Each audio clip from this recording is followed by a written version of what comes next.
So my name's Carolyn Wood. Hi, Carolyn Wood. Hi, Carolyn. Hi. So yeah, I've got my company Pure Potential Scotland, and yeah, we're having this conversation today with Mike and Sol, and I'm interested to talk together about Black Lives Matter, white privilege, what happened with George Floyd, racial equality, all these kind of these topics. And I'm coming from my perspective here. I'm coming at it from a British white female, pansexual, middle class background. A woman. I was sent to boarding school at the age of 8 by my family. So I suppose, in the sense of privilege, and that was sitting in a very particular privilege, as well. Although in the boarding schools I was sent, we were multiracial, but obviously an economic, very economic class of middle class. So that so my perspective, I suppose, and I've rejected my privilege, this economic privilege, all my life. I've hated it, and I don't sit in it anymore. But I've pushed it away, and that's one of the reasons why I wanted to get really involved. Because I think I can't just keep pushing away my background and where I've come from. It's actually part of me, whether I like it or not. And that privilege would have helped me in some ways, even though there was a lot of negativity about it. So I kind of want to get in, start to accept my background, and also start to talk a bit more openly about that, and see where this conversation goes. And the reason why we're talking with Mike and Sol is Mike and I met in the boxing class. With Sol and I went to a boxing class, and he's such a great guy. And then I'll let the others say what they want about that, obviously. But basically, in the long and the short of it is that Mike and I've ended up joining together and do have a working partnership around running a well-being boxing class. And so it makes sense for us to have this conversation, me being a white woman and Mike being a person of color, or however he would like to define himself. So I'm just going to hand over to either Sol or Mike. I don't know. Mike, do you want to say who you are? Appreciate that. Thanks for that. That was a great introduction. First of all, I would like to say that thank you for starting this, getting us together here and speaking about it. And you and I have a not only a client and personal trainer relationship, we also have a friendship relationship, and also I feel like closely because you and I have also a spiritual connection where we feel we have, and that's why I really, because I don't get that a lot from a lot of people, and with you, and I appreciate that about you. Thank you, Mike. I totally agree, and thank you for sharing that. With me, I'm born in London. I was born in London, Northwest London. Grew up there, went primary school there, then went boarding school. I was in boarding school as well in Kenya, and that was British system because it was occupied by British, so we did have British system, and I was in a boarding school there for 4 years. So I was also in a sort of category of some privilege. And from there, I went to high school in Sean's Academy. That's Glasgow. So I've been in London, studied in London, Kenya, and Glasgow. And I did my high school and college in Glasgow.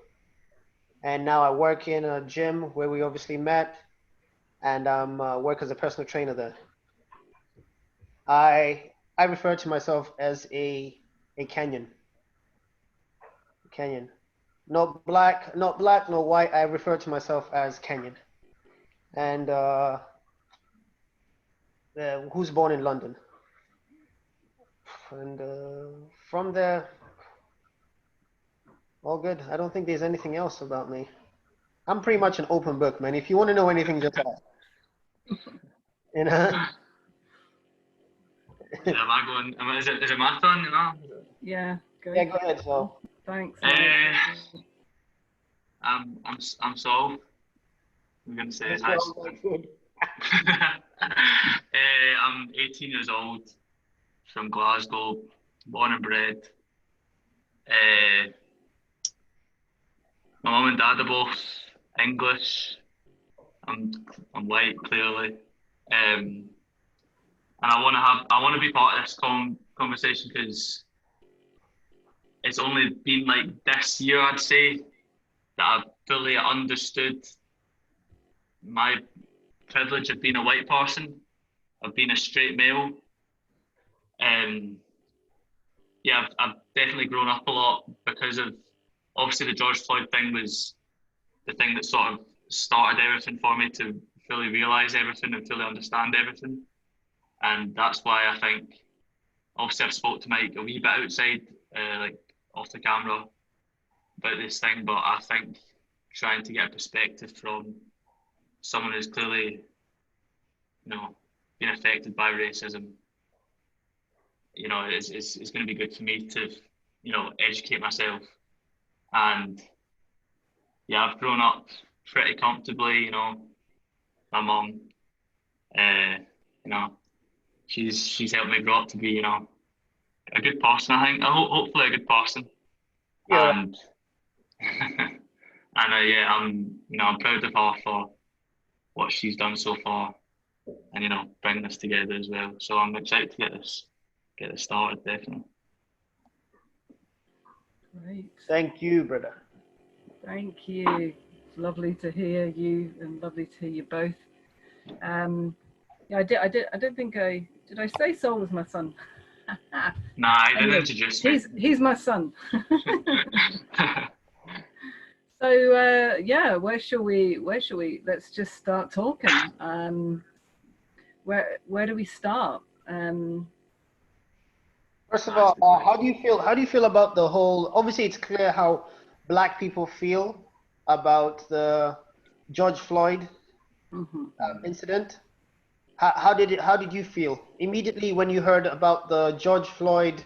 What was your first initial reaction? This is to anyone, Carolyn. My initial reaction was not bloody again. Actually, not again. That a black person had been killed by a white police officer in America. I was just like, not again. That's my exact first, because that's usually what comes up. Not again, not again. This has got to stop. And then when I saw it, I think Sol actually might have been the one that told me about it. And then when I didn't really want to watch it because I thought it's going to be pretty distressing. And then I did, and I'm glad I did. It was just in the sense of just so shocking that this person would do that, anybody would do that to anybody, that but initially, yes, it's not again. And of course it is a white police, that was my thing, of course it's a white police officer killing a black person. That was my initial thoughts. What about you, Sol?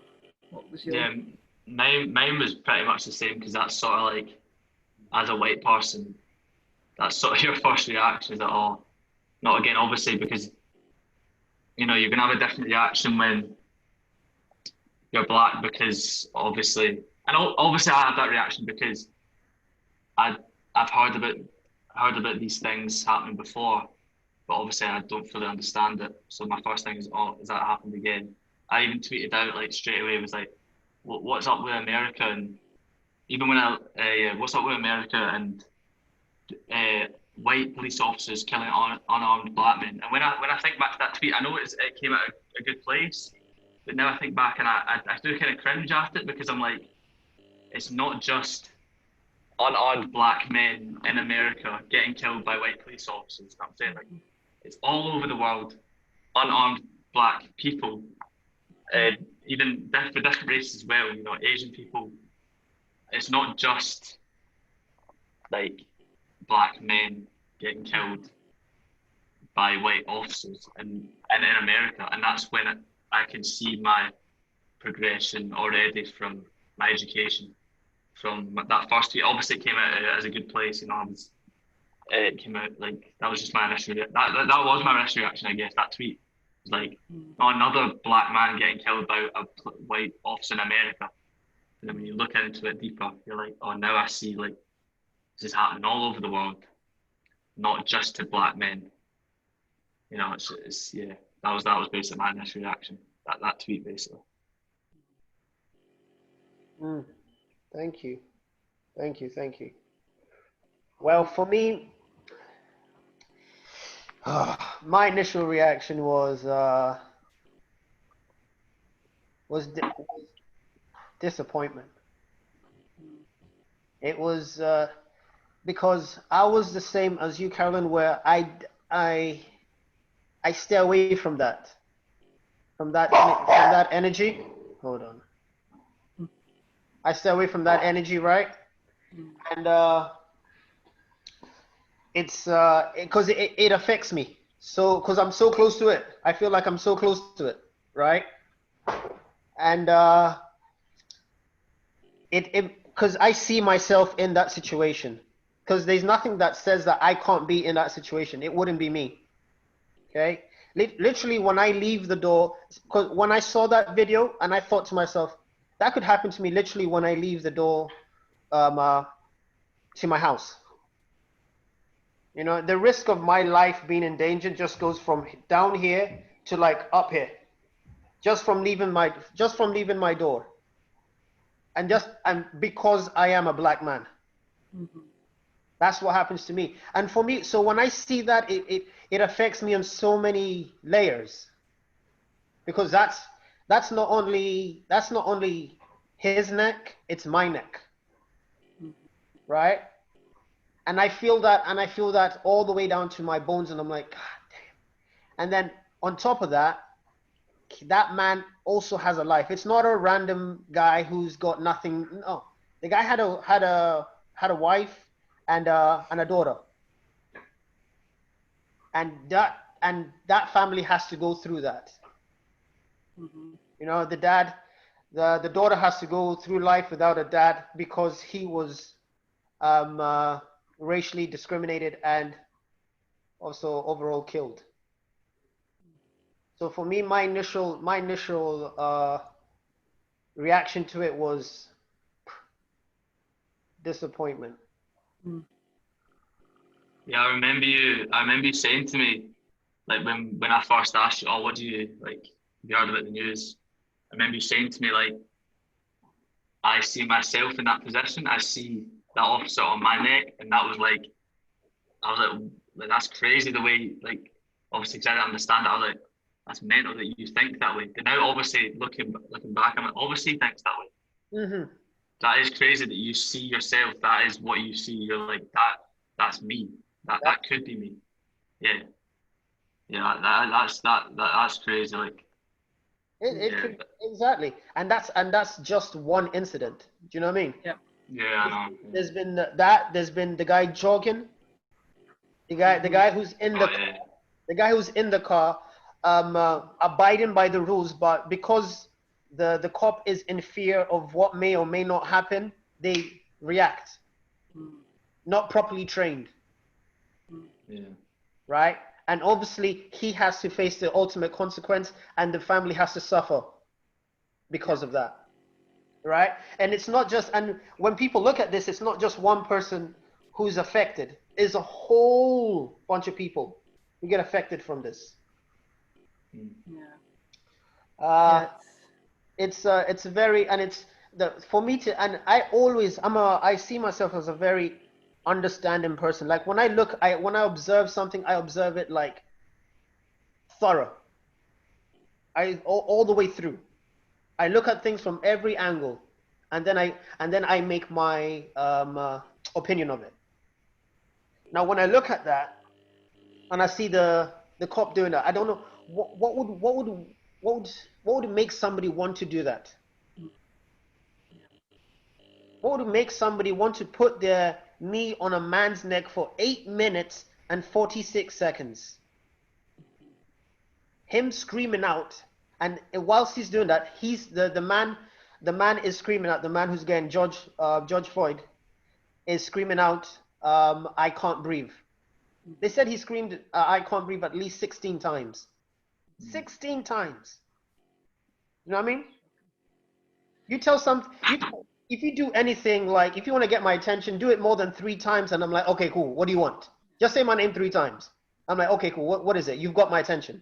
You with me? He said it 16 times. And he would say, "I can't breathe, I can't breathe, I can't breathe." At the end of it, he shouted his mom's name. His mom's name. He said his mom's name. And his mom had been dead. When that was happening, his mom was dead. He was shouting his dead mother's name. That's when somebody knows that this is the end. This is how I'm going out. Right? And the man still has the audacity to stay there nonchalant, like not even phased. Not a single emotion on his face. Not a single ounce of remorse or even nothing. Stayed there. And we got to see a man literally die live on television right there, on social media, whatever you watched it on. It's really deeply, that's what I mean, the whole thing is shocking to watch, so deeply upsetting, and to watch the cop, the police officer, look at the camera. You know, this really was, the police officer looked straight at the person filming, didn't even flinch, there was not even a remote little bit of, "Oh, I'm being watched, I better," there was nothing. And for me, that really showed how much that police officer thought he could do anything he wants. Even if he gets caught, even if he gets filmed, he's going to get off because he'll make up some story. It's like he didn't even flinch. Not even a bit. That he's being filmed, that people are there, and I mean, he's just, that somebody would use that and just, I don't even have any words for it because it's deeply upsetting. And then to discover this man, this police officer, which there'll be many others, has a string of offenses and nobody's done anything about it. He's like had over 20 offenses, and nobody did anything, and he's ended up killing somebody. Now, whose fault is it? The system's fault? Is it his fault? There's something in there that's not being addressed. Yeah. In that system, there's something that's not being addressed. That's why these system, but I mean, on an individual level, it's his fault. Yeah. But then on a much wider level, it's a system's fault. Yeah. And what I'm saying is, like, how are these people able to slip through the cracks and to be walking about in the streets masquerading, saying that they're protecting and serving? This is where the privilege comes in. Yeah. Right? And are you with me, sir? Yeah. Yeah, good. Just think she's full. I think Caroline's gonna catch up. Anyway, but like I was saying, this is where the privilege. Oh, she's gone. Man, now let's just keep going, man. And this is what I'm talking about. This is where the privilege comes in. You with me? Yeah. And because when you look at a police officer, you see protect and serve. That guy, that person is on my side, right? Me as a black man, I look at it, I'm like, okay, cool. Does this person? I don't see protect and serve. Yeah. Right. And I know they may look at me and be like, what's this person? What they may look at me as a black man and be like, what's this person's agenda? Yeah. You know? There's a story. There's a story about, I was told, right? Is a guy, right? A black guy was driving up in a in a posh like white neighborhood, right? He drove up and he was picking up his friend. So he goes up to the neighborhood, and he goes and to the gate of his friend's house, and he says, "Yo, I'm outside. Come out and let's go." So the guy comes out, right? So the white friend comes out, gets into the car, and the black guy starts taking out his driver's license, his insurance, all his paperwork, and puts it onto the dashboard. Mm-hmm. And the white guy's like, and the white friend's like, "Yo, what are you doing? Why are you doing that?" Right? So he's saying, "Listen, my kind of people, right? Right? If I'm seen driving around here, they're gonna stop me, and I do not want anybody to take any to make any assumptions." Yeah. No. Yeah. Right? And at that very moment, his white friend realized his privilege. Mm. That's not even a thought to him. Exactly. Yeah. That will never occur. That will never occur in his head to be like, "Yo, I better take out my license and all my documents. I better take out all my license and my documents." Hey, Sorry, I've had, maybe because I'm in this weird place. I think it's still recording. So. Yeah, but I'm gonna have to move on to my phone because it's something like I can use mobile. I think it's because I'm not in a great place, for signal. Sorry. you Cut good? out ages, so here I'm back. Excellent, perfect. Sorry, you were talking. I was explaining how the white privilege doesn't even occur into a white person's mind. Yeah.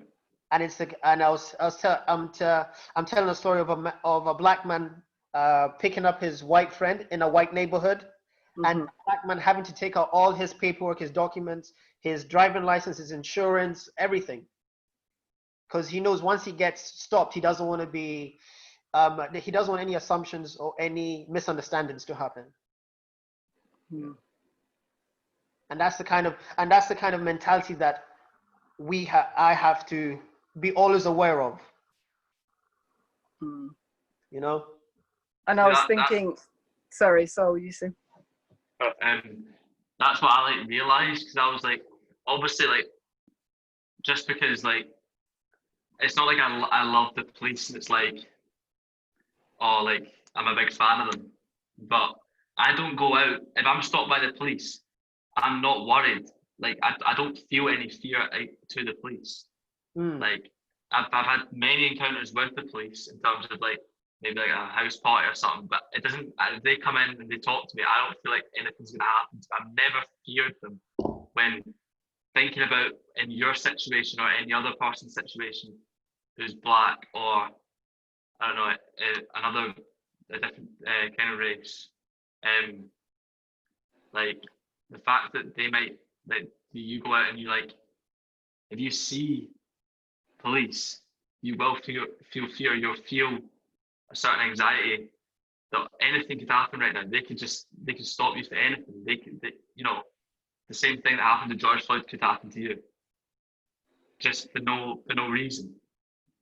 And that really I don't know, it really affects me when I think about it. I'm like that's what made me realize about privilege. I've been so in denial, not even in denial, but when I was younger, when I heard about white privilege, I was like, that's a joke. That must be, people must be bamming me up about this white privilege thing.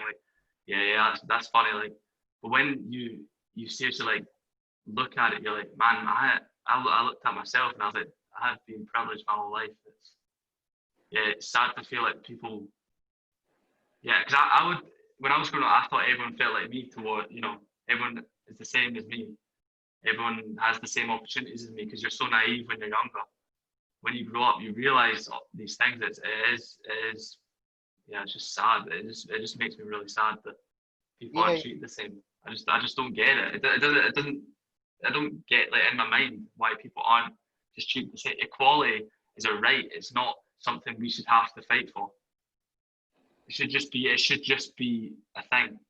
Like, it should just be a thing that we don't even need to argue about. There's no that we shouldn't be having this call. This shouldn't be a thing. If the world was just not, like, equal, the world would get on, and so everyone would be so much happier.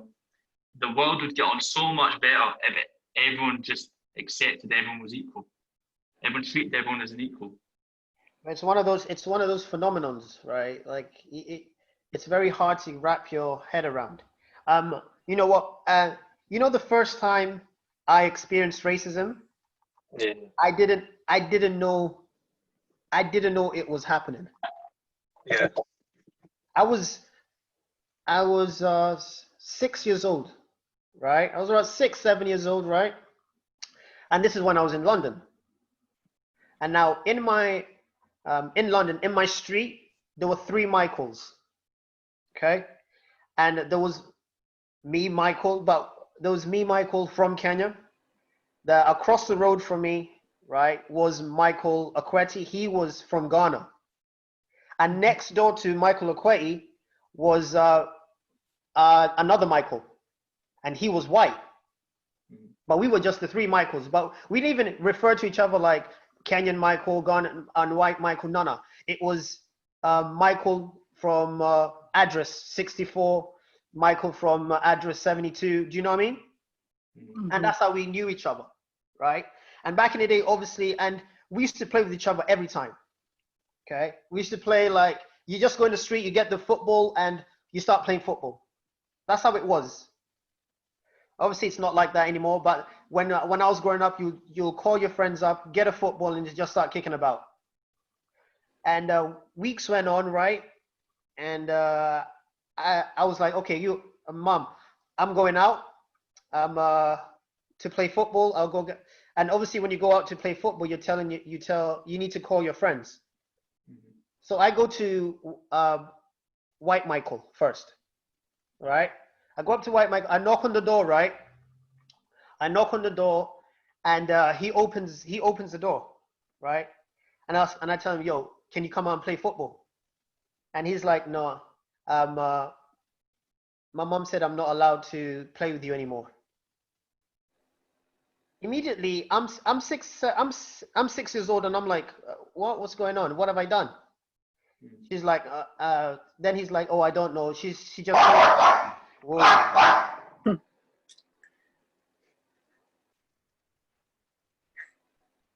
The dog.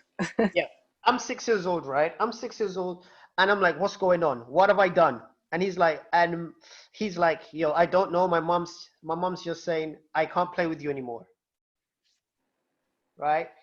And just before he closes the door, right? I remember this like it was yesterday. Just before he closes the door, right? His mom's like, Michael, who's that? And he's like, oh, that's Michael from 64. And he's like, close the door and come back in. So that happens, right? I'm completely confused. I don't know what's happened. And I don't know how to feel. So I don't feel anything. After I played football, I went back to my mom and told her, Mom, Michael from 72, I'm not allowed to play with him anymore. She's like, what's that? Why? She's like, what have you done? Like, I've not done anything. The mom said that she doesn't want to see me play with him anymore. Immediately, my mom figured out what it was. Then that's when she explained to me like about racism, about people may not like you because of where you're from, your color, and different prejudices. And at that very moment, my mom taught me that you should always be pro-Black, always be proud of who you are, where you're from, always be pro-Black, and never anti anything. Don't be anti anything. Always be pro-Black, but never anti anything. And from then, I got to, and then that's when I realized I got to learn about racism. Obviously, it was difficult for my mom to find out that her 6-year-old son just experienced racism and he has no idea. Yeah. And she had to be the one to explain it. She had to be the one to explain it to her son that he just experienced racism. Yeah, I remember you telling me that story because when we first talked about it, it's the fact it's like you're a 6-year-old and you're having to be explained about racism. You're already being told things you need to watch out for in your life at 6. You should be carefree at 6. You should be, these things shouldn't like be affecting a 6-year-old, but you're already being affected by it. Like at 6, I wasn't being affected by anything like that. You know what I'm saying? Like I was just like a normal 6-year-old, and it's just like, yeah, it's just sad that that your mum would have to try and convey this thing that at 6-year-old you probably can't even understand anything about it. You know, it's like it'll be a very big thing for a 6-year-old to even understand at all, and she's gonna have to explain to you and teach you about it, and and that will now start to already affect your life because you've already experienced it at that age. So now you're going to be watching out for these situations, and this is going to be like, and that's already happening at that age. Like that's it's just, it's quite depressing that a 6-year-old has to learn about it's already experiencing that sort of stuff. And I'm sure a lot of Black people, even younger, experience it. You know, they don't even know it's happening. It's the point of that story is that the danger of something like that happens. It's the child, Michael. I still keep in touch with Michael Kweti till this day. He's one of my best friends. Till this day, I keep in touch with Michael Kweti from 60 from across the road. I don't know what happened to White Michael, obviously because we couldn't keep in touch. We couldn't keep in touch. Now the danger in that is what that does, you start creating these ideas in this boy's head, in this child's head, that they're better than that person because of their race, and they're less than that because of their race. You start putting these ideas in their head. Subconsciously, the child is picking all of this up, and the danger in that is years down the line, you have somebody like the cop who killed George Floyd. Yeah. Because that's how the person's been raised. They've not been educated. Yeah, absolutely. Exactly, because racism, you're not born to be racist. You're taught it. No one is born an alt-right person or someone who hates Black people or someone who hates gay people. You know, it's all taught. It's all the experience that you're brought up with. If my mom taught me to be a racist, I would be a racist. But obviously, I've grown up in a good environment. So she's told me not. She's exactly the same. Like I've been taught not. You don't hate anything. It's hard for me to even understand why anyone is taught to hate anyone else, because that's just not a thought in my head. You know, like that's why racism, I can accept, I don't know if I can, that's the word, I can't accept that it's racist, but I understand there's a racist, but I'll never understand why they're racist. I can understand how they became racist, but I can never understand why they are racist. I'm really interested, sorry, I was going to say, like, I was just thinking, and I was listening to you both talking, and Mike, that's such a, that just hits my heart, you know, like a 6-year-old actually just makes me want to cry, because it's like how a 6-year-old, when they're pure and innocent and just, you know, lovely, children are so wonderful, little people, because they just see everybody the same, you know, they do until they're told not to. And I think it really affected me that and that moment at age 6, your whole brain had to go a right about turn when you thought we were all just, everybody's the same, and suddenly you're having to be told, quite rightly, unfortunately, very sadly, that your mother had to do that. I mean, how hard would that be for your mother? I mean, that's what I was thinking. It's like, I'm devastated for your little boy, and for the white Michael, because I wonder what happened to him. I wonder if he ever managed to turn that back round, you know?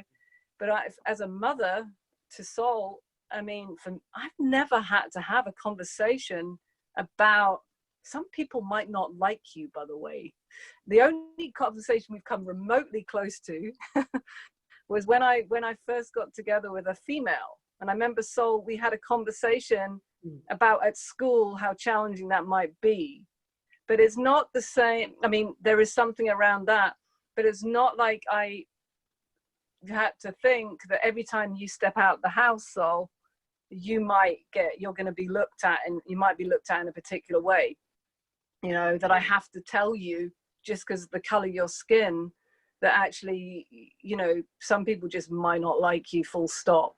I mean, to tell a child, I really felt for you, Mike, and your mum, and I feel for every parent, and I hear that, is that, what's it called, the conversation that every, like in America, you know, people are talking about this conversation, and I presume it's happening across the world, that parents are having to have this conversation with their children to tell them that some people might not like you because of the color of your skin. I mean, it's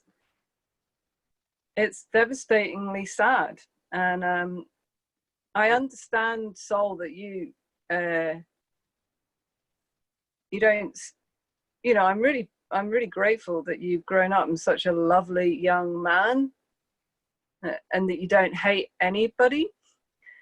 But I also know that what I didn't teach you is what I didn't know myself, or didn't take enough of. I didn't know it, was I didn't teach you enough that we're not equal. not that we should all be equal. We absolutely should. But I didn't teach you that actually we're not all equal because of, look back in our history. Look at what happened in the World War. Look at what we've done to people. Look at slavery, and it's literally just there behind us. It's like literally just there. And I didn't teach you that, and I have a lot of regret about that. But I can see that we're both learning. It's so true. And like you said, obviously you'll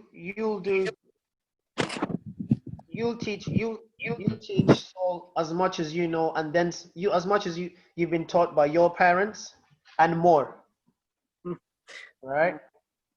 And whatever the case may be, you take the good, you leave the bad. It's like that with every parenting, right? Yeah. Same thing with me.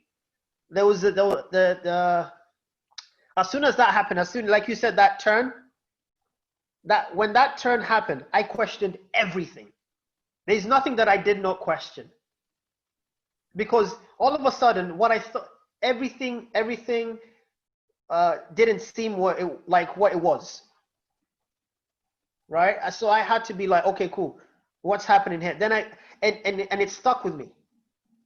Having to be so observant and question everything. And literally, I question even when we went to church. I'm like, okay, what's this about church that I have to go to, and like everything. Obviously, that's another topic for another time. But I got to a point where I became very aware. Right? And to go back with the parenting, it's you just learn on the job. One of those things, you just learn on the job, and you try to teach them what you didn't learn and more, and try and take the good that you did know. And I think, and that's a very important part as well. Because this is not getting taught in schools. This should be taught in schools, right? The history of what happened in the past and how it's affected people today. Yeah. It should be taught.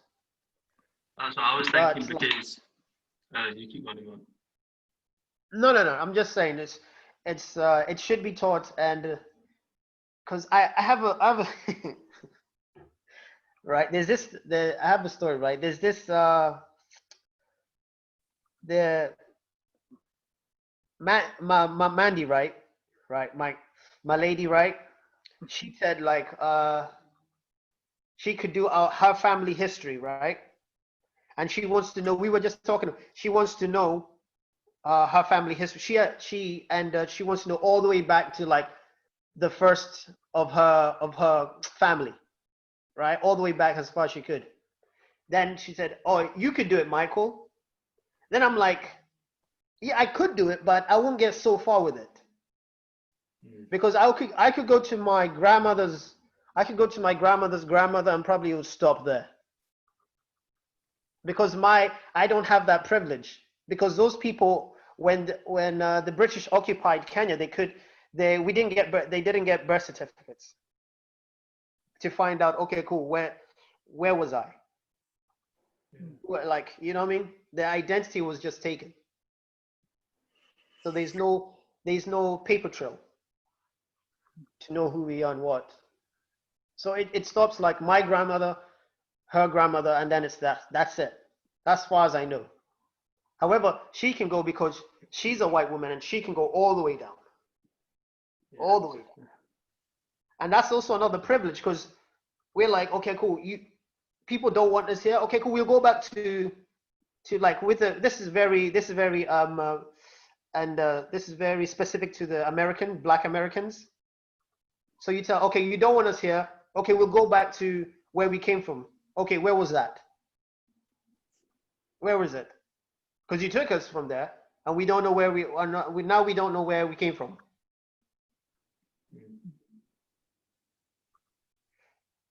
And that's another side of privilege. Yeah, with you saying the education, I think back and I'm thinking about, especially in primary and obviously secondary. When I think back, like for I don't know how many years, so all of primary, so 7 years, and then maybe 3 to 4 years of secondary, I learned every single day about religion. Okay, and I'm not saying we shouldn't have learned about religion. I know that religion's a big part of everything, and I respect all religions. But we learned about religion every single day for nearly 11 years, and we didn't learn once about racism. We didn't learn once about anything. In primary, we didn't touch on anything close to that subject. We didn't touch on anything close to about our history, about inequalities, any inequalities in the world, not even just racism, any inequalities in the world. And when I think back to the start of like secondary, anything during secondary, until maybe modern studies in about S4, so I would be 16. Maybe 16.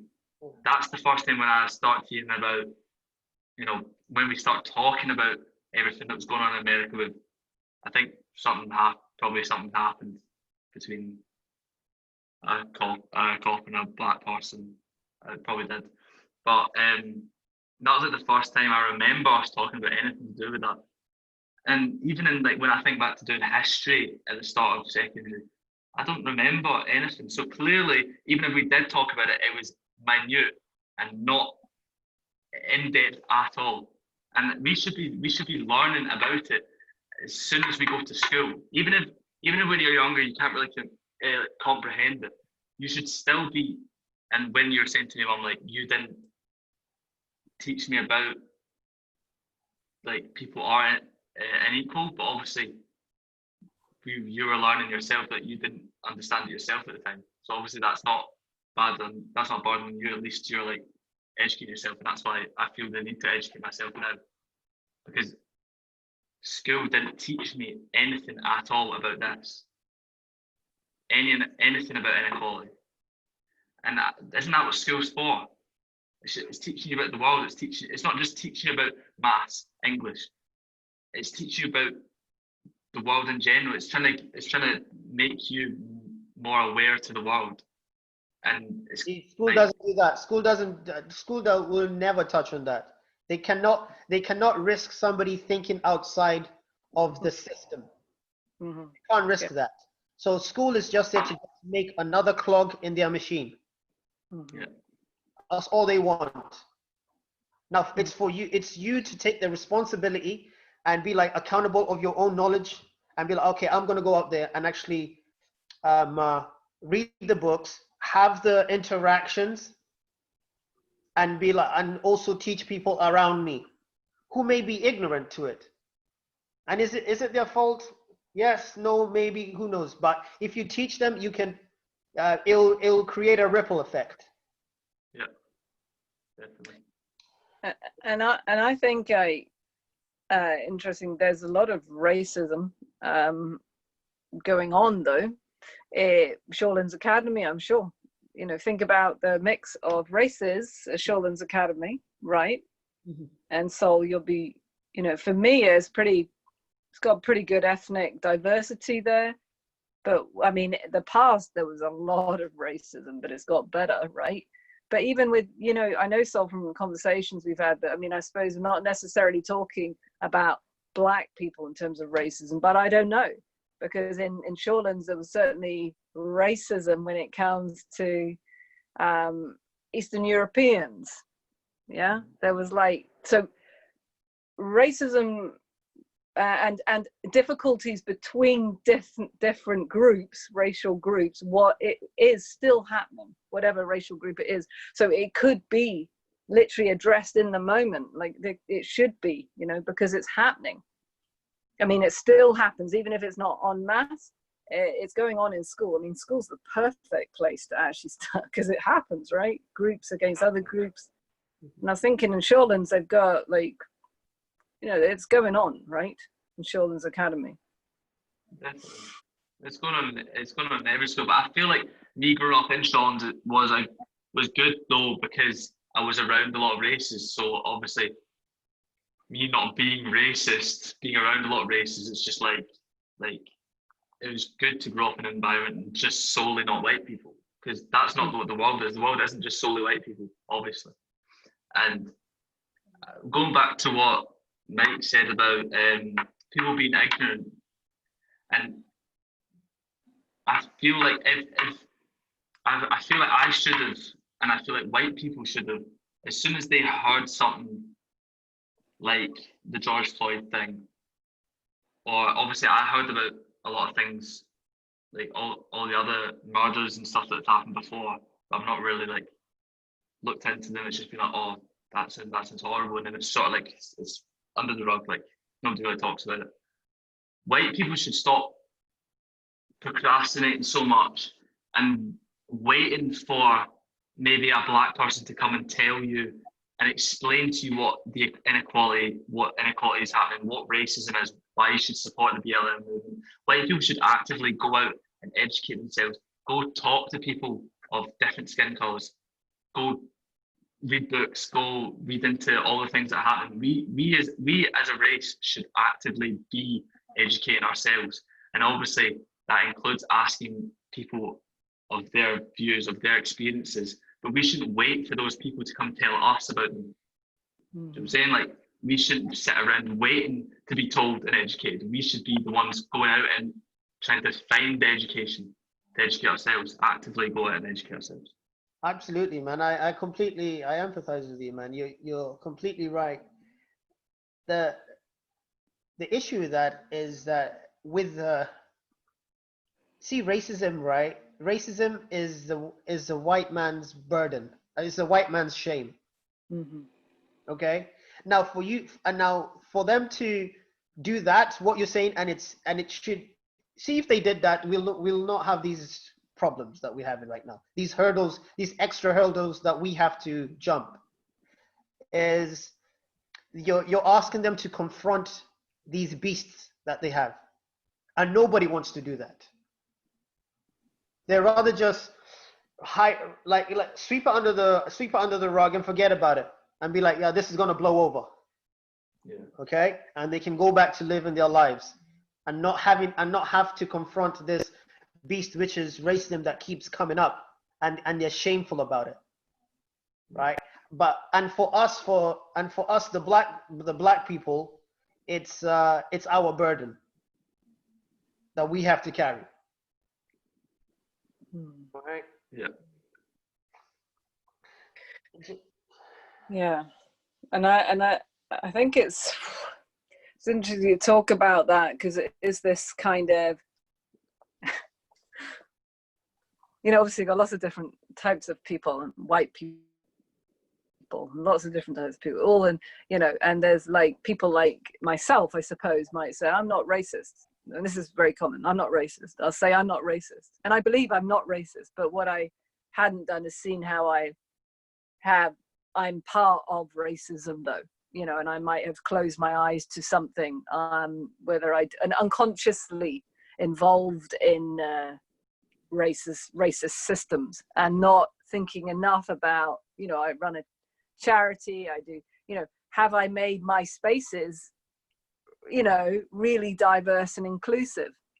Well, yeah, for LGBTQI, but no, maybe I haven't, you know, thought enough actually about racial diversity. So it's like, you know, it's kind of like, oh, right, God, yeah, I'm not racist, but like, what's the book that's on the soul that you might be reading? How to be an anti-racist? You know, we've brought that book, yeah.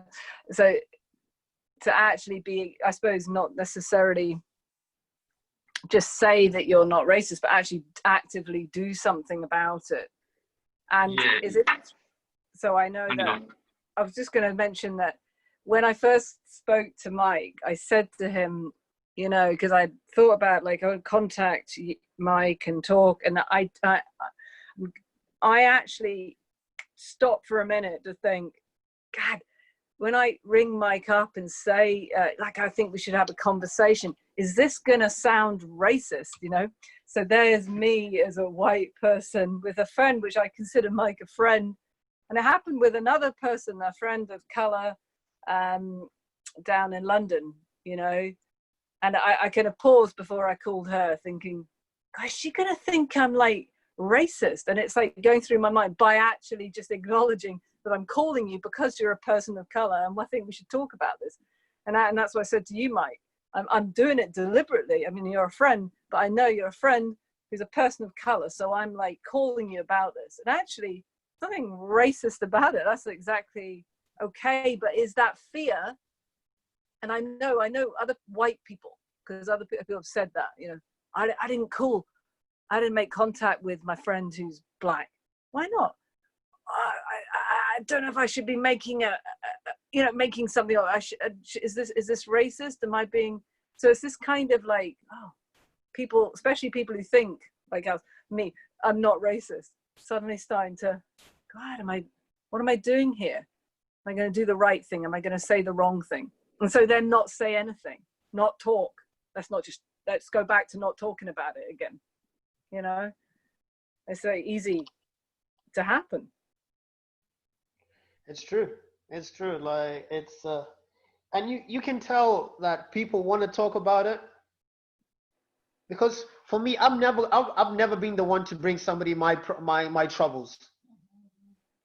You never hear anything about my troubles. That's not me. I just get on with it and just steamroll ahead. Okay.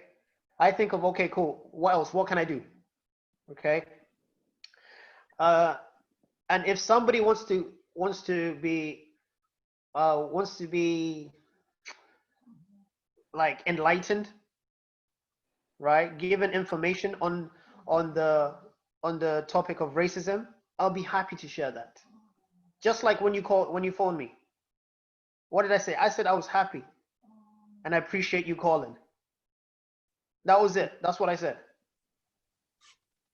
And for you to do that, I can tell that you're on my team, because you're like, yo, I'm ready to confront this.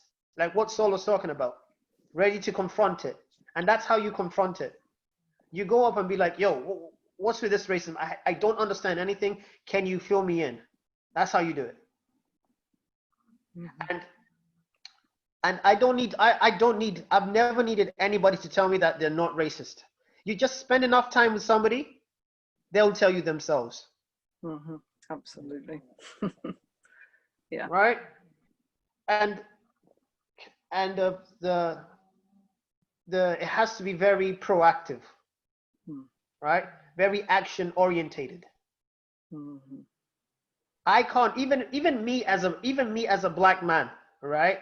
And my children, I can't be like, or they're gonna know about equality, about and all stuff like that. Even if I had a mixed race child, they live in a interracial household, they should know about equality.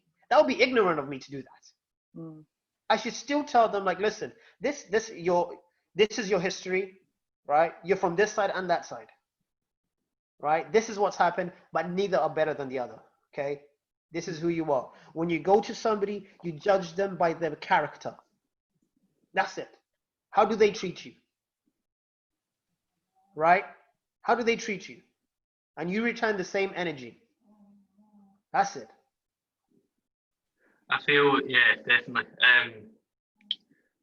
Feel as white people, the whole thing of being like, oh, I'm not a racist, it's not good enough at all.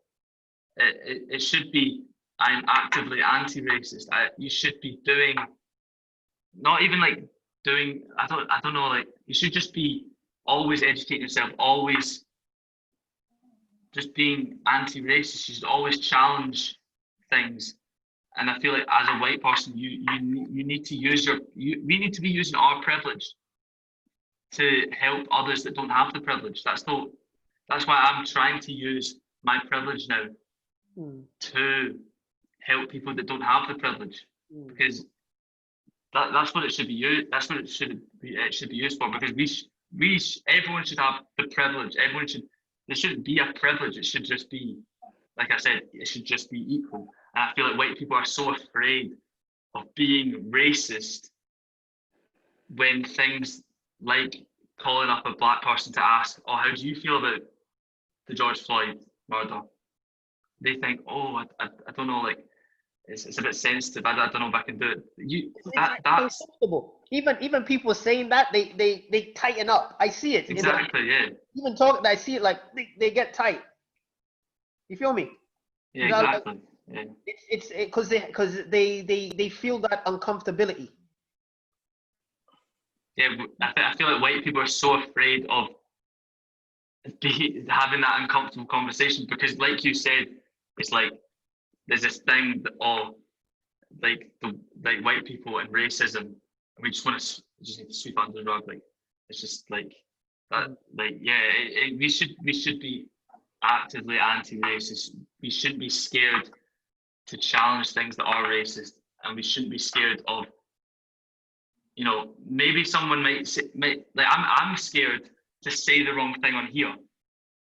What if someone thinks that I've said something and that's came across a little bit, oh, that's not, yeah, like, that's a bit racist. But that's just because I have that's that inbuilt fear where I'm like, oh, this is uncomfortable. I don't want to be uncomfortable. I totally empathize with you, man. But as long as you know, like, because everybody will be a critic of something. You can't please everybody. If you came here, you're politically correct, you put it all down on the line, you hit all, all the politically correct, whatever it is, list, right? And we didn't get anything done. What's the point? You know what I mean? I'm not saying go out there and say the wrong thing, or say, you know what I mean? Go out there and drop in N-bombs and stuff like that. Don't be doing that. See, those are no-brainers. Okay? But I'm saying it's now, because now we live in a culture of tiptoeing. Okay? Everybody's on eggshells. We can't even speak because we're worried about what may happen. And now we're not able to actually say what we feel. Even though it may be the right thing. Because you know what? God forbid you offend anybody. No, fuck that. I don't care. I'm not here in the offending game. I understand that I'm gonna offend somebody one way or another. No matter what I say. Right? I know that I'm not trying to, as long as I'm not spilling off hate speech. Right? I know what I'm saying is gonna get through. I may not say it right. I don't say a lot of things right, but I know I'll be able to get my point across, because it's not hate speech. I'm trying to you just, as long as you're trying to make a positive impact, that's all that matters. Yeah. Yeah, definitely. I wanted to ask you, Mike, something. I wanted to ask you, like, I know you're like, I know that you have I don't think you have any hatred in your heart. It's like that's you as a person. But was there ever like an experience that you've had with racism that has made you feel a certain type of way towards white people in general? Whether that's a wee bit of hatred or whether that's fear or whether that's anxiety. So what has there been like a situation where it's affected you in such a way that you felt a way towards white people?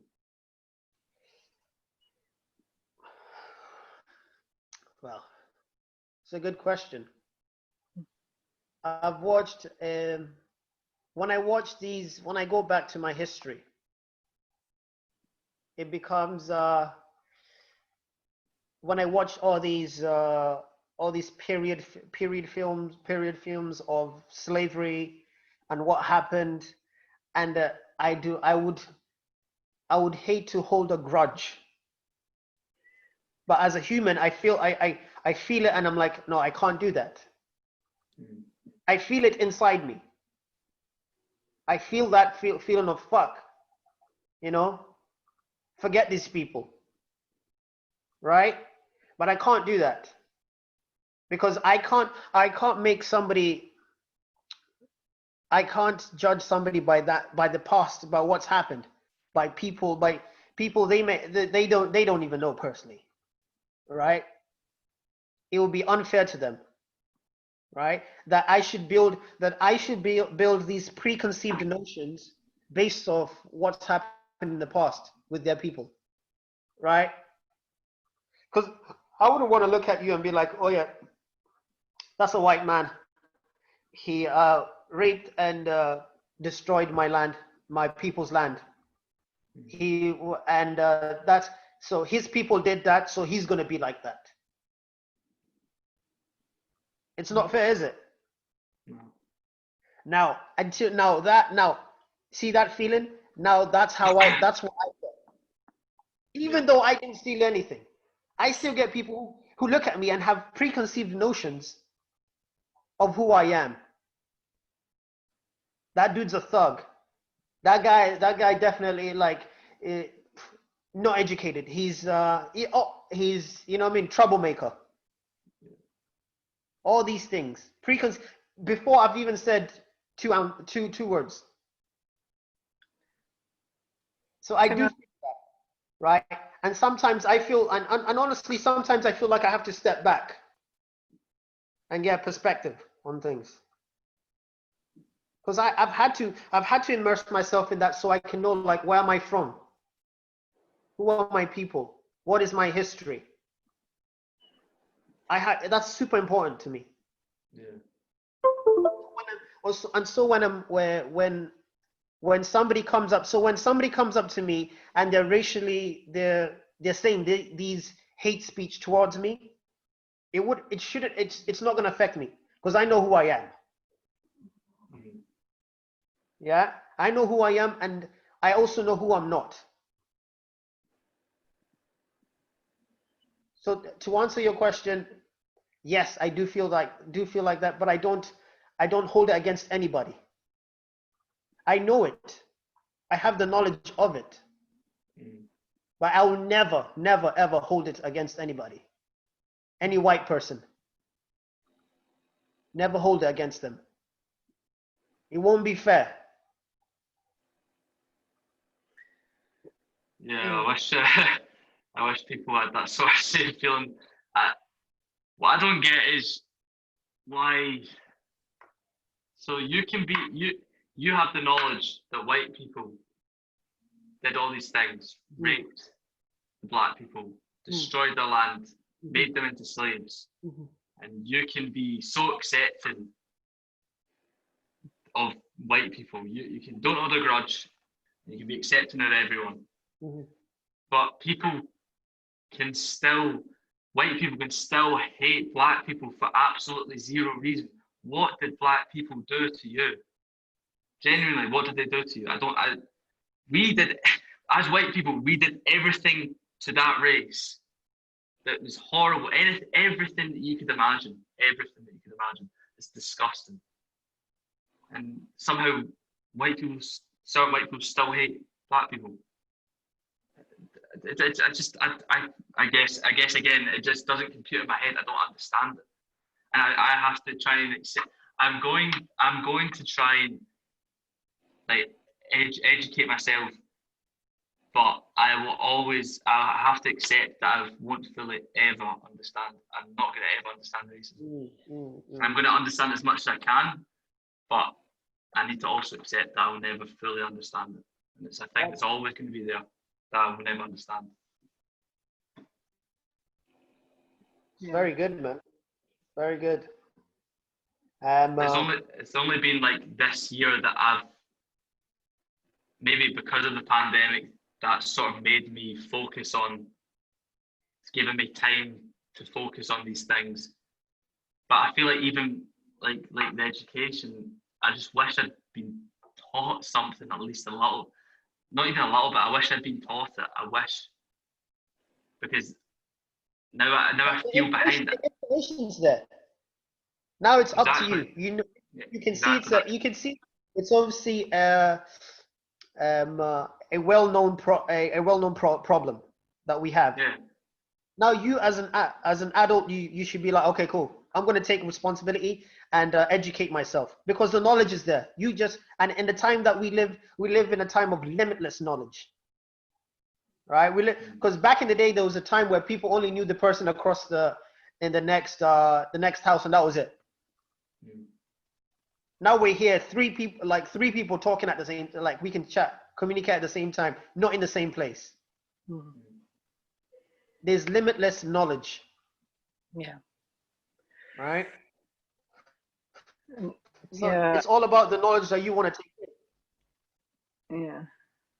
Yeah. I think it's great, Sol, actually, and I think, thank you, Mike, for answering Sol's question so well, and for being so honest about your response to that. And I agree, Sol, what on earth do people have? really, what on earth are you frightened of? It's like en masse. But of course, when I read up, I mean, I've known about slavery for a long, long time, but when I really delve in a bit more, which I've been doing recently, it's like, well, of course, as in, of course, not that I agree with it, but, it was only not very long ago that, white people, we were looking at black people as a commodity, as animals, they weren't human, so we're looking at black people as not as human. We could put chains around their necks and, put them on blood ships, living in absolutely horrendous conditions, and some die along the way. Doesn't matter, because they're just excess. It's like, it wasn't very long ago. So it's like, of course, then that sense of the black person being less than is so it's so near in our history. And that makes me sick. It makes me absolutely sick. I know it makes you sick, so I know, because we have talked about it. It makes me sick that that's in my history, and in our own family, as I've told Sol, we have She's frozen. She's about to drop some information, man. Just drop the knowledge out there. That was the FBI, man. She's actually frozen as well. That's the FBI. They're like, nah, cut it off. Yeah. I think the president. You're back on? Froze. Hey, did I freeze? You froze that whole time. What was I talking about? You were like, you were about to talk about the family, and then you cut off. I'm just saying, so in our family, we've got black and white minstrel entertainers in our family. Okay? Pure racism. Blackface. That's in my great-granddad. Okay? So, like, that's your great-great-granddad. So it's like, that's why Sol's now connected to know a bit more about our family history. Not to feel like whip ourselves with it. God, we're awful. It was shocking to me. But to know that that is in our history, in our personal family history. That's why maybe we're having this conversation today, because we so feel that is so wrong, because it's in our family. You know, and it actually makes me feel grateful that we're sitting having this conversation with Mike with that in our family history, and we can do more, you know. It's quite shocking actually to find out what's in your history. Mm-hmm. You know, What's to not? think, yeah, Yeah. It's not nice actually, but hey, it's good to know it. It's good to wake up to it. It's not just somebody else's history. It's the white history of our family history. Yeah, we're carrying that.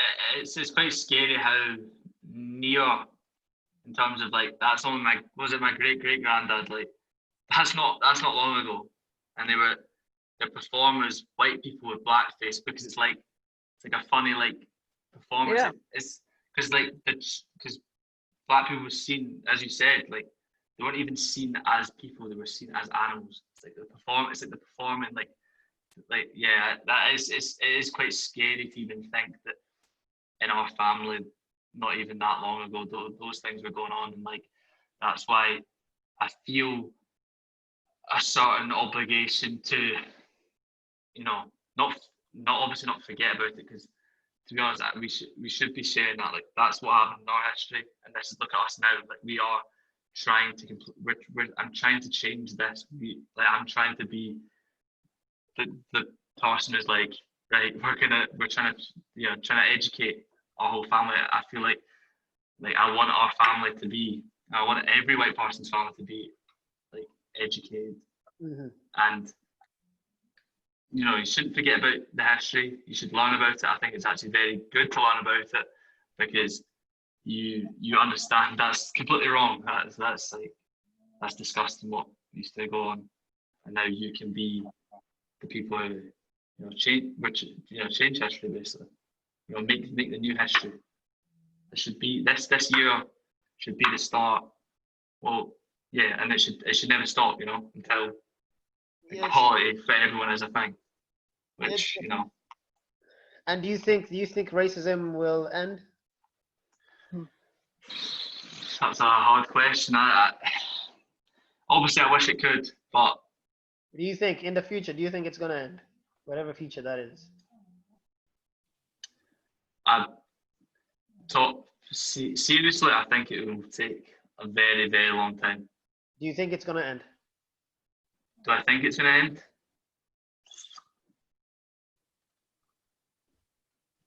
Yes, I'd like to think so. Yeah. You'd like to think so that it will end. It's good to. I'd like to think so that it will end one day.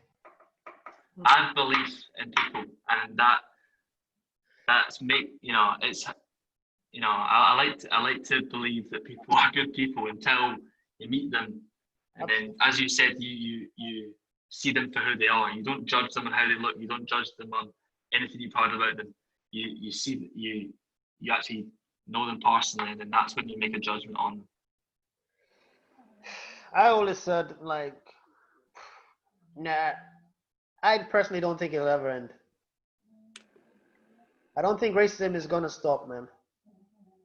I think it is too, like, there's too much has gone on.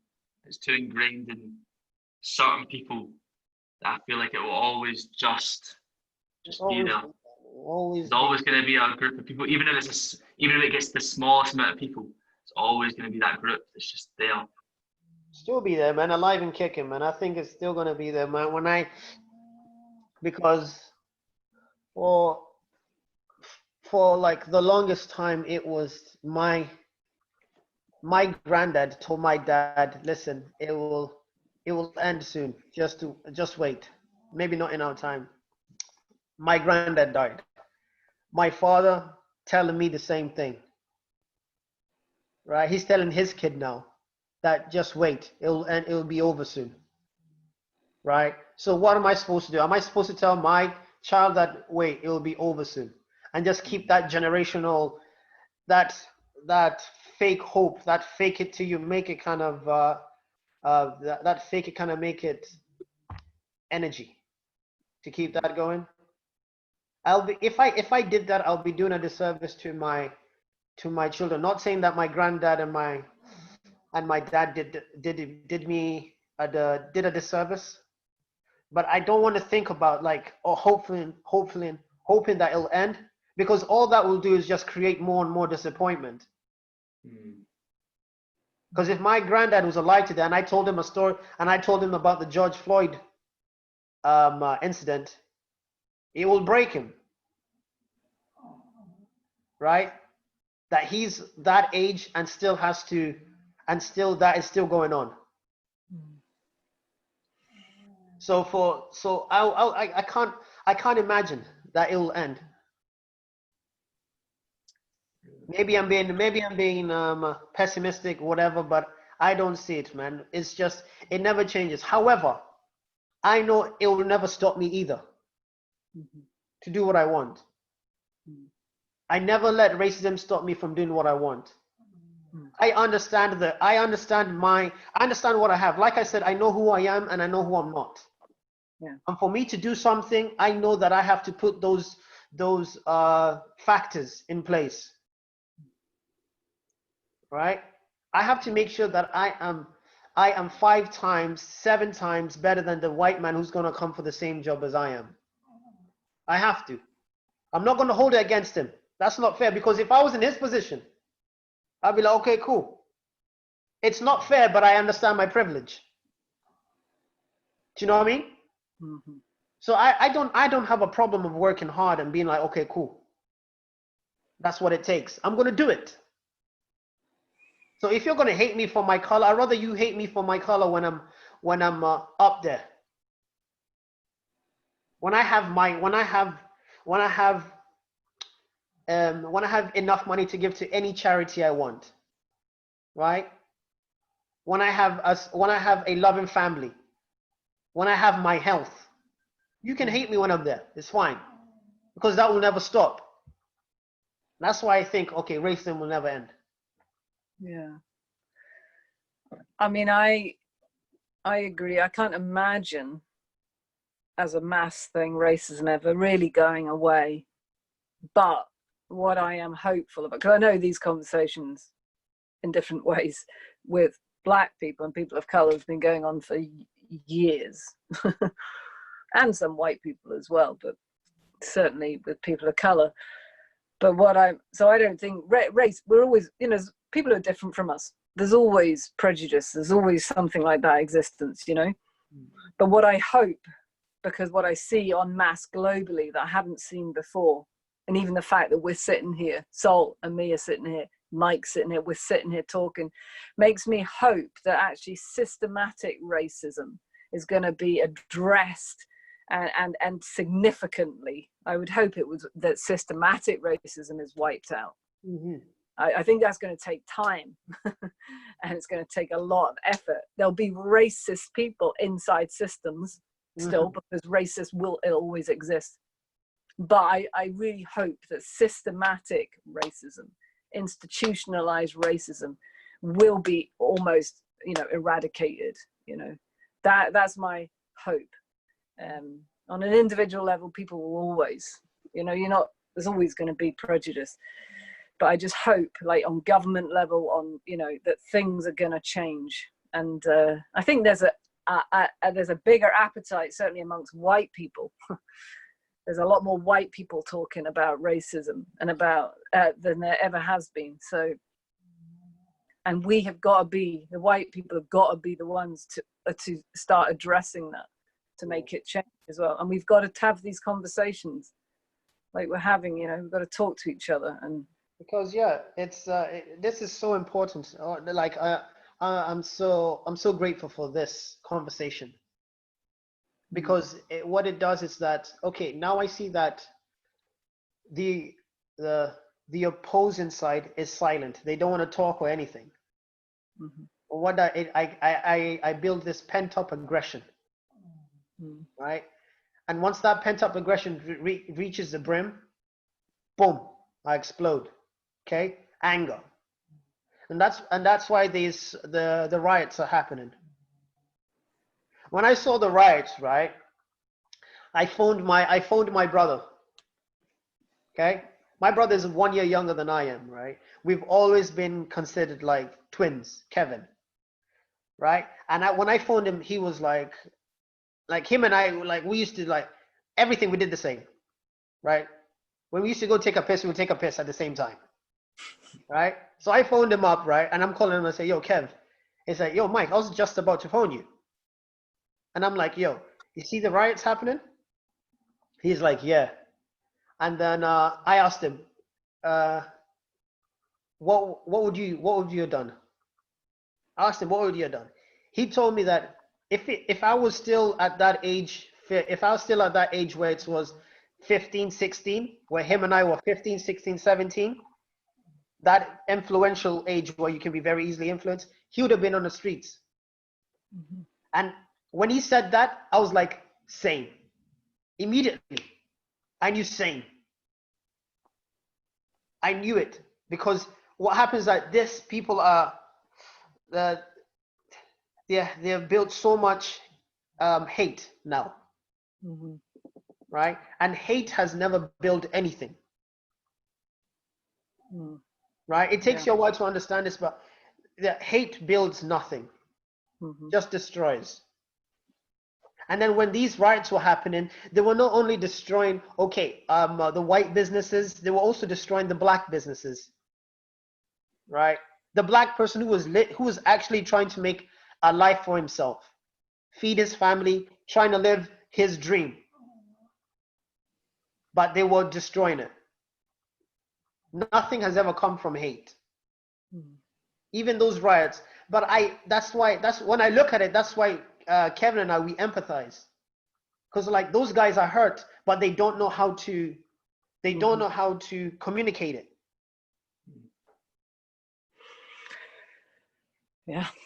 Yeah, I hear you, Mike. I hear you. And yeah, that was like, yeah, I really hear that. But you know, when people are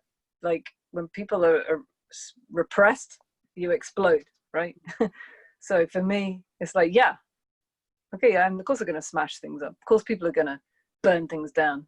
Fucking rage and angry, you know. Of course, in the end, that it doesn't work. But actually, in some ways, at least what it did do, and I'm not, I do see though I'm all for non-violent action, I do see though that it got the news, got the subject out there. So yeah, I don't at all want ever any people to get hurt.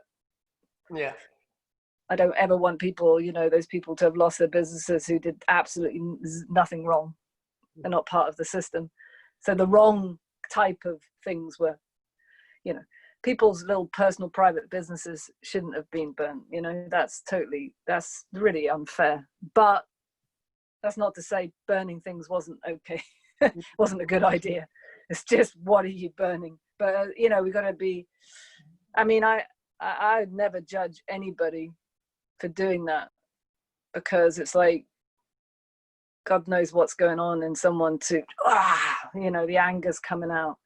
But if we can make spaces where we talk about stuff, then this stuff won't keep happening, you know, like fires and riots. But people have to riot when they don't feel heard, right? So I hear what you're saying, Mike, that. But it might, yeah, exactly. I was like, I totally empathize, but it was, I looked at it like, this has never solved anything. And I was like, it broke my heart, because I was like, people been rioting since the 60s. Riots after riots after riots, and now we're 2020 rioting. We have to get it systematic, like you said. Yeah. Get it to the top, guys. Yeah. But that's not to say I wouldn't have been there if this was 10 years ago. Yeah. Because I think in some way the police and the media kind of like it when you riot, because then they can sort of switch the narrative to be like, look at all these people, they're breaking shops, they're setting everything on fire. Not like they're trying to switch the blame from the police to, this is the Black Lives Matter movement. Look at what they're doing. Look at all the horrible things they're doing. But I feel like this time, people, especially because of social media, people have been sharing things like, this is what the media don't want to show you. So they'll show the original video that the media showed, and then they'll show like the real video. of like police hitting protests for no reason, running over people. And I feel like this time for me, maybe it's because I'm more aware.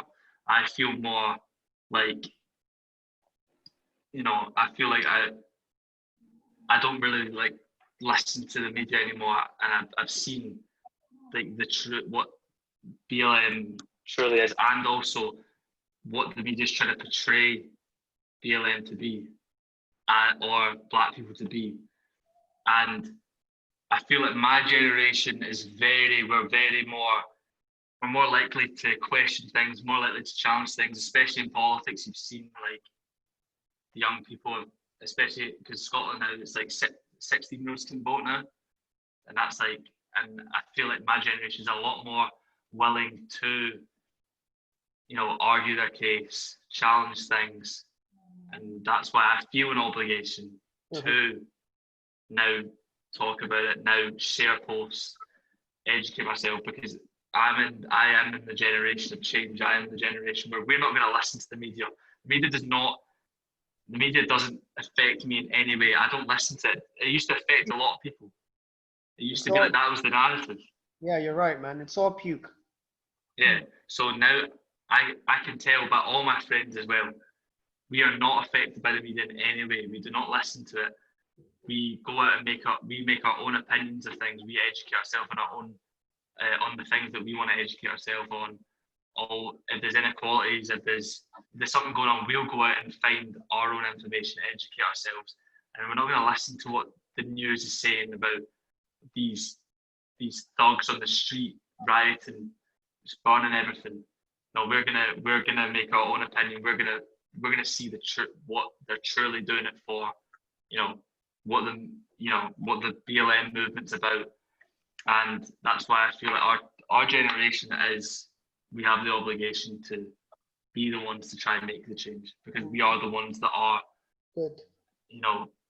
We are like challenging everything. And I think that's why I love my generation, is because we are challenging everything. Now we're a lot more aware of things because of having our phones and social media, and that's why I think social media, obviously it can be very bad at some points, but I think it's very good for us because we're so much more aware of everything else that's going on in the world now.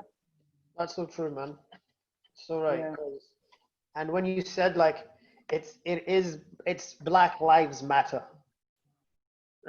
and this is not to take away from any other life. It's Black Lives Matter, right? Yeah. The analogy is, if you had 10 houses, right, and one of those houses were on fire, what house are you going to? What house are you going to try and save? You're going to try and all your attention is going to go straight to the house that's on fire. Fire brigade, everybody, make sure everybody's safe in the house. Get everybody out. Everybody has to make sure that house is safe. You're not going to go to the house next door, the one after, being like, by the way, you guys are right. You guys, what I mean? Like, your attention first needs to be in the one that's in immediate danger. Yeah. I love that analogy. Yeah. I love it. That's just so wonderful, Mike. That's like so perfect and so simple to understand. And I really, really like that. I hope everybody really gets that. And I'm aware of this. I really love this conversation. I'm aware that I know that we're going to have to wrap up because I'm aware of my own job. I need to see a client in a minute. So I need 5 minutes. Yeah, I got it. Me too. So but I just couldn't jump in and say, we gotta stop. Because what I'd like to say is I'd really love to carry on this conversation another time. So like, this is just hopefully number one of many conversations, I'm hoping. So I hope we all can get together again and continue. Maybe make it a regular conversation. So I suppose we've got just a couple of minutes to wrap up this one. Is anyone, I don't know, any final words at all? I just want to say thanks so much, Mike and Sol. It's been such just feel really ready to go and do more and talk more and change what's going on, as a white woman as well. It's, Yeah, I mate. would say, like Bruce Lee. You know Bruce Lee, yeah? Yeah. Bruce Lee says it best, man. He says you don't think of yourself as, he doesn't think of himself as a Chinese man. Don't think of yourself as a black man. Don't think of yourself as a white woman. Don't think of yourself as a white man.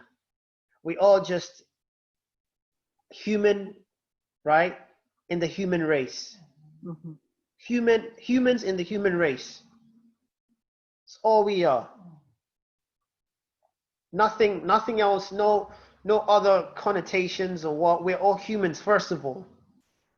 And you treat everybody with that respect. Yeah, agreed. Beginning to end. Appreciate you.